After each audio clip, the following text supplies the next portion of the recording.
Yasir voice channel کے ناظرین کو ہمارا سلام پہنچے۔ ناظرین، یہ واقعہ بحریہ ٹاؤن کے مالک ملک ریاض کے ساتھ پیش آیا۔ یہ 2013 کی بات ہے، جب پورے ملک اور بیرون ملک سے سرمایہ دھڑا دھڑ کراچی کا رخ کر رہا تھا، کیونکہ وہاں راتوں رات لاکھوں روپے کروڑوں میں اور کروڑوں روپے اربوں میں تبدیل ہو رہے تھے۔ ہر کوئی بحریہ ٹاؤن میں سرمایہ کاری کر رہا تھا، لیکن دولت کے اس بہتے سمندر میں ہاتھ نہ دھونے والا اس وقت ایک ہی شخص تھا، جو بحریہ ٹاؤن کے دروازے پر چند ایکڑ اراضی کا مالک تھا، سید بدی الدین آغا۔ جی ہاں، اس مرد کلندر کے پاس تو شاید 1 لاکھ روپے بھی نہ تھے، مگر قناعت اور توکل کی دولت سے مالا مال تھا۔ سید بدی الدین بحریہ ٹاؤن کراچی کے دونوں مین دروازوں کے درمیان واقع 15 ایکڑ اراضی کے مالک تھے۔ ملک ریاض کے بروکرز نے اس اراضی کی بولی چند کروڑ سے شروع کی اور پھر چلتے چلتے یہ بولی 42 ارب روپے تک جا پہنچی۔ جی ہاں، سید بدی الدین کو 15 ایکڑ کے اس قطع اراضی کے لیے 42 ارب روپے کی پیشکش کی گئی، مگر سید صاحب کی زبان پر شروع سے لے کر آخر تک انکار رہا۔ اب آپ اس شش و پنج میں ہوں گے کہ آخر یہ شخص کون ہے اور اس نے اتنی بڑی پیشکش کو ٹھکرا کیوں دیا۔ آئیے جانیے اور حیران ہو جائیے۔ کہانی شروع ہوتی ہے 1996 سے، جب سید بدی الدین کے والد سید علی آغا سپر ہائی وے پر ایک چھوٹے سے ہوٹل پر چائے پینے کے لیے رکے۔ اس ہوٹل کے ساتھ ہی 1 ایکڑ کے چھوٹے سے پلاٹ پر علم لگا ہوا تھا۔ اسی اثناء میں اس اراضی کے مالک امجد علی نقوی بھی ہوٹل پر آ گئے۔ انہوں نے سید محمد علی آغا سے بات چیت شروع کر دی۔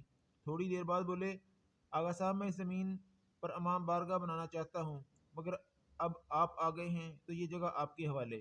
اس پر امام بارگاہ بنائیں، مسجد یا مدرسہ، آپ جو چاہیں کریں۔ آغا محمد علی نے اس زمین پر مدرسہ قائم کرنے کا فیصلہ کیا۔ یہ وہ وقت تھا جب اس علاقے میں آبادی کا دور دور تک کوئی نشان نہیں تھا۔ بجلی، گیس اور پانی کی سہولت تو دور کی بات ہے۔ ان دنوں سید بدی الدین آغا سعودی عرب سے اپنی تعلیم مکمل کر کے واپس آئے تھے۔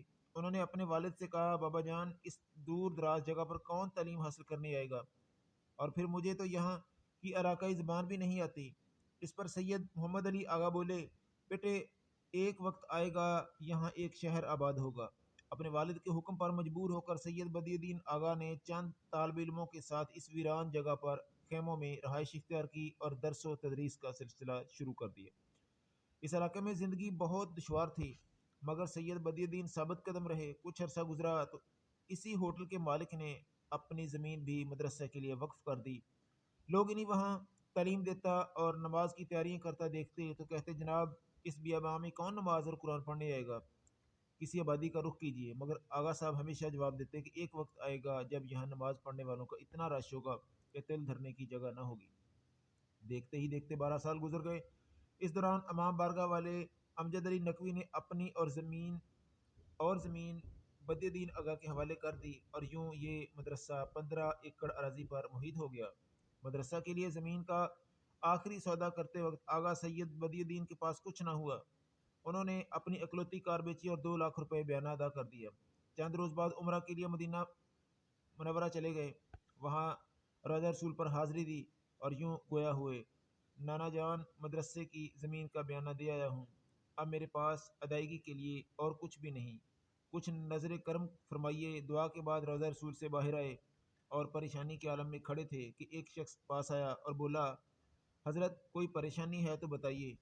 تو آپ نے پہلے تو جواب دیا، کچھ نہیں، بس یوں ہی، مگر پھر فوراً خیال آیا، ابھی ابھی روضہ رسول پر عرضی ڈال کر آیا ہوں۔ اسی اثناء میں اس شخص نے دوبارہ پوچھا، حضور، کوئی پریشانی لاحق ہے تو بتائیے۔ آپ نے سارا ماجرا بیان کر دیا۔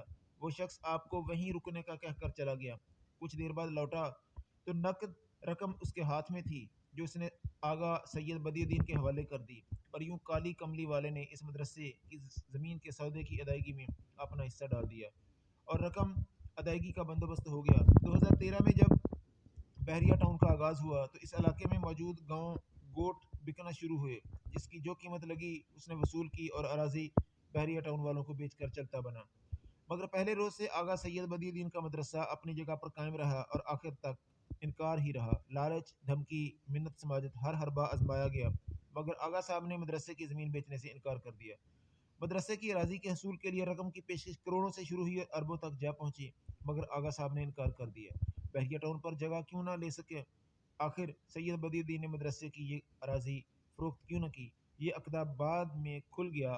آخری بار جب پولیس کی بھاری نفری نے بلڈوزروں اور ٹریکٹروں سمیت مدرسہ گرانے کے لیے اس علاقے کا گھیراؤ کیا تو آغا سید بدی الدین نے ایک جملہ کہا تھا: ہم اہل بیت ازل سے مظلوم رہے ہیں اور ہمیشہ مظلوم رہیں گے، اسی میں ہماری بھلائی اور کامیابی ہے۔ ایک روز آغا صاحب کو پیغام ملا کہ ملک ریاض ملنا چاہتے ہیں۔ سیکیورٹی وجوہات کی بنا پر وہ خود نہیں آ سکتے، اگر آپ مہربانی فرمایا کریں اور دفتر تشریف لے جائیں تو بہتر ہوگا۔ آپ نے حامی بھر لی اور ملک ریاض کے دفتر بحریہ ٹاؤن تشریف لے گئے۔ جب ملاقات ہوئی تو ملک ریاض نے پوچھا: جناب آپ کیا چاہتے ہیں؟ آغا صاحب بولے: جناب آپ نے بلایا ہے، آپ بتائیے آپ کیا چاہتے ہیں؟ ملک ریاض نے کہا: ہمیں اپنے ٹاؤن کے لیے آپ کی زمین درکار ہے، اس کی جو قیمت کہیں ہم ادا کرتے ہیں۔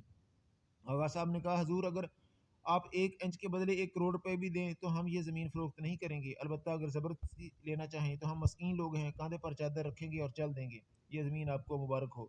یہ سن کر ملک ریاض کچھ دیر خاموش رہے، پھر بولے: آغا صاحب ہمارا اب اس زمین پر کوئی دعویٰ نہیں، ہمیں یہ زمین نہ اب چاہیے نہ آئندہ کبھی آپ کو شکایت ہوگی۔ یوں 5 سال سے جاری کشمکش کا 5 منٹوں میں خاتمہ ہو گیا۔ یہ مدرسہ پوری آب و تاب کے ساتھ اپنی جگہ پر قائم ہے اور اب بحریہ ٹاؤن کی جانب سے مدرسے کو فلٹر شدہ پانی اور بجلی مفت فراہم کی جاتی ہے۔ ناظرین اگر آپ کو یہ ویڈیو اچھی لگی ہو تو اسے لائک اور چینل کو سبسکرائب ضرور کریں۔